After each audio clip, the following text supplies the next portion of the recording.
right, let's get down to business. I've got my business briefcases laid out. I took myself a nice business bath. I ate a big business bowl of business beans. My fax machine is plugged in. That's all business, as a matter of fax. You think I fax machine for pleasure? No, because this is video games, and video games is serious business. I'm not playing when it comes to video games.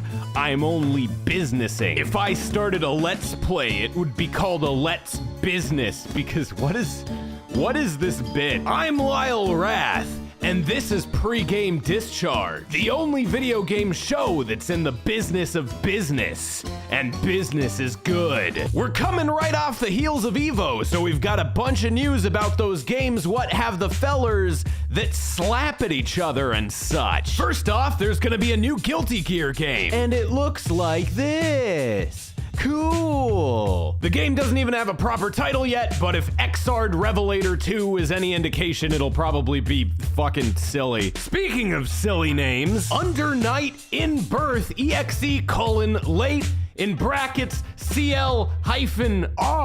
I'm already exhausted talking about this. If somebody picked up what I just laid down, by all means, explain it to me. Blaze Blue Cross Tag Battle is getting more characters from more things to cross tag in the big battle. Can you even fucking believe it? The characters joining the roster are Yumi from critically acclaimed titty fighter Senran Kagura and Akatsuki from presumably something with nominally less titties. Tekken 7 is getting a third season pass, which will feature 6 new fighters, including Bending Witch and Matrix OC. Soul Calibur 6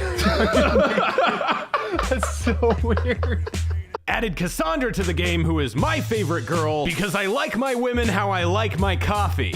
Full of spunk. They also announced a second season pass, which will feature more character customizer items and 4 new characters, one of which is the iconic protagonist of Samurai Showdown, Showdowner the Samurai, which also announced its own DLC plans. Dragonball Fighters is getting a new thing. They played a Metal Gear Solid teaser before the Tekken 7 announcement as a joke, and everyone got mad. Overall, it's a good time to be a fan of the thing where the folk do the slap, as long as you don't mind buying a bunch of season passes. Ty the Tasmanian Tiger has a